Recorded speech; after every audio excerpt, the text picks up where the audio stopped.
guys? RyHo here again, and today we are taking a look at the 1981 classic slasher film, My Bloody Valentine. And before we get into this, just want to start this off properly.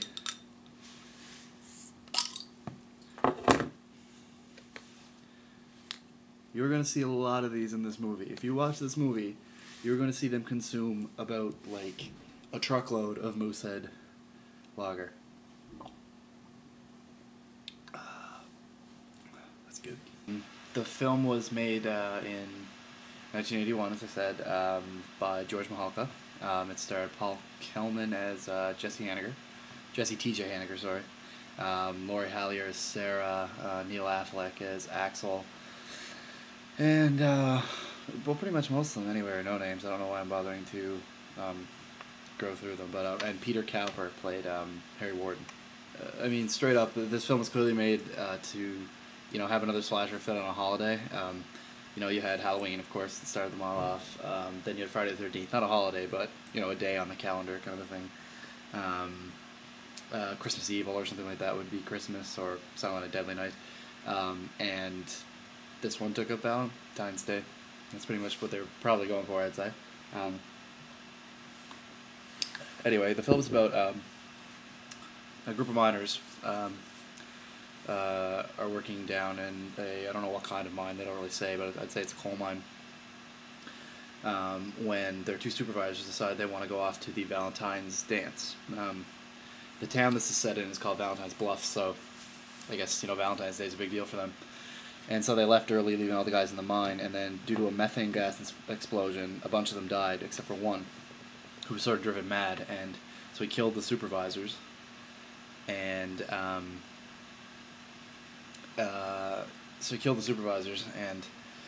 then a year later, he sort of got loose somehow, and he killed more people, and he said, if you keep having the Valentine's Day dance, I'm going to keep killing people. He's eventually put in a mental institution for like 20 years or something like that. And now they're trying to have the dance again. It's 20 years later. And, of course, Harry Warden appears to be on the loose. In a lot of ways, the story doesn't make a whole lot of sense. Because, I don't know, okay, you've got these, like, they got the main cop, what's his name? Sheriff Newby, I believe. And the Mayor Hanniger, who, like, they start getting signs pretty early off that it's a possibility Harry Warden's around, but they're, like, telling themselves that it's, like, a gag or it's kids just trying to fool around, and they just keep hoping that it'll, like, go away. Like, at one point they decide to, they're like, if we just cancel everything, maybe he'll stop. And it's, like, total, like, idiocy on their part kind of thing, but anyway. It doesn't have to make sense. It's a slasher film, especially from this early on in the 1980s. They just didn't have to make a whole lot of damn sense. They just had to be really cool and gory and scary and all that shit, so works for me. Another thing with the story that's pretty, like, ridiculous too is at the end, nearing the end, they decide to have this Valentine's party down at the mine. It's like, there's nothing else in this town, you gotta go to the mine, really? So they couldn't have it at the local union hall, and so they, like, decide, just to take over the lunchroom at the place. I guess it's got the facilities, got pool tables and stuff like that, but anyway, so they decide to have this party there, of course, which is just right, perfect for a killer who happens to dress up as a miner.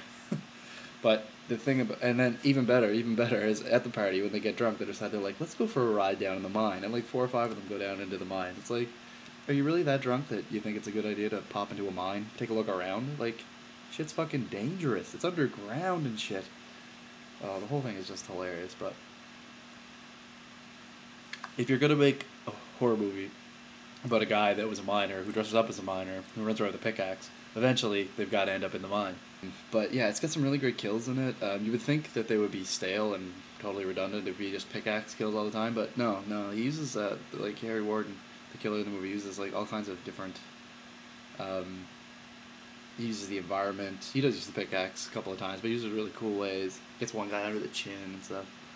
And, yeah, so it's really cool. However, you can tell that some of the stuff definitely was cut, like the scene where they find Mabel in the dryer. Like, it's really quick, and I definitely think that there's definitely some stuff cut from it, and the special edition that's coming out on Tuesday coming up, I'm hoping maybe it's an uncut version and we might get some more extended scenes in there. So that'll be interesting to see if we do get that. One of the cooler kills in it involves a shower. It's pretty cool. I like that one. You don't get to see much, but it's just I always like that one. It always stuck in my head for some reason. The flick uses a lot of cliches now. Like when we go back and look at them, it uses shadows and has all these like red herrings and mystery elements to try and spice up the story. But what I have to say about this movie is there is a decent twist at the end, and they play it out really well. I'm not going to go into it whatsoever. I'm not going to tell you anything. Go watch it. You'll see what I'm talking about. I think it's well done. Compared to a lot of things that happen today, I thought they did a really good job of sort of keeping you off track and that. So, I don't know, I thought that it was a well-played bit at the end there, but there's little things that are cliche, but it was from that time period, a lot of the movies had that sort of, they all had similarities and things like that. They were all ripping each other off, and so, I mean, it's just like watching any of the great slasher movies that come to mind automatically. Halloween and Friday the 13th. It's just like those. Really, it is. It's awesome. I love it. The killer in this movie, Harry Warden, is really cool. Just a miner, really. He's just dressed up with the mask and the breathing apparatus. Carries a pickaxe and all that stuff. Full suit.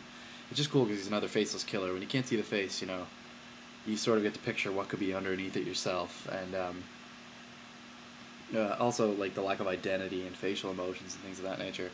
They lead to, I think, sometimes a creepier killer. So, maybe a personal opinion, but I think he's a really cool idea for, like, a masked assailant. It has this great intro that makes, like, no sense. It has nothing to do with the movie, where, like, it's, like, the miners, it's, like, Harry's down in the mine with this chick, and, they're, like, getting ready to fool around, and it just doesn't make any sense whatsoever, and he ends up killing her right there. You gotta see that. I love that. It's just the intro right into it. And it goes right to the title after that. It has nothing to do with the rest of the movie. I think they just wanted to start it off with a bang, but I always like that. I got a kick out of it. Other than that, like I said before, I'm reiterating, I guess, but I just always love this film. It's a really great slasher film, just like all those other ones. It has all the things that you would like from a nostalgic slasher film. Also, for me, this movie was filmed, like, near my hometown, so it's so funny for me to see some of these scenes, because I recognize all these places. There's one scene, actually, in particular, where they're going down this street. I think Sarah's going home, and she ends up meeting up with Sheriff Newby. And it's so funny to me. I mean, it's 20-some years ago, but I think the house next to the house she goes into, I've done a house inspection for in an old job. So it's like, it's so weird to see some of that stuff for me, because, I mean, if you live in, other areas like, California and all through the United States and Vancouver especially these days, you'll recognize a lot of stuff from the movies. The Fantastic Four, that whole bridge sequence is clearly downtown Vancouver. But when you watch when you watch something like this, it's like low budget from way back in the day, and you see like your hometown, and it's kind of cool. And I always wanted to.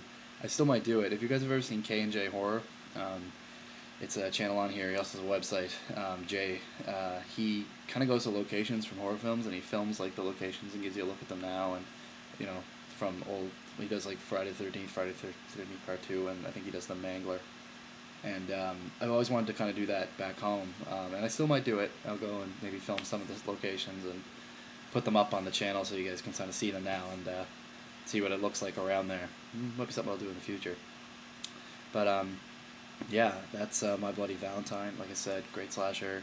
Go get your hands on it. Special edition's going to be out on the 13th. The old DVD is pretty bare bones, wasn't all that great, so this is pretty sweet to get a nice release for this. And the remake will be out next Friday. Gonna see it, looking forward to seeing it. It's in 3D, of course, and I get to see it in 3D, so that's going to be awesome. Yeah. Oh, can't forget, at the end of the movie, when the credits roll, they play this song, and it's like this folky, acoustic, like, folk ballad, I guess. And it's actually written about the movie. And I don't think they credit it. They credit 2 songs in it, and I don't think either of them are this song, and I'm still trying to figure out some stuff on it and see if I can find it, but it's totally something that fits with where I'm from. Like, where I'm from is an island in the east coast of Canada, Cape Breton Island, in Nova Scotia, and I'm from the town of Sydney. This film was town at Sydney Mines. And like that area, like this song fits in perfectly with everything, like all the music around there. So it's so funny. I almost wonder if somebody, got the job to make the song from my hometown, and just, it never got credited or something like that. So I'm gonna have to look into it. But yeah, you definitely have to check out this film. It's got everything you're looking for. Pick it up, enjoy it. Anyway, guys, I will talk to you later. Cheers. And take it easy. Peace.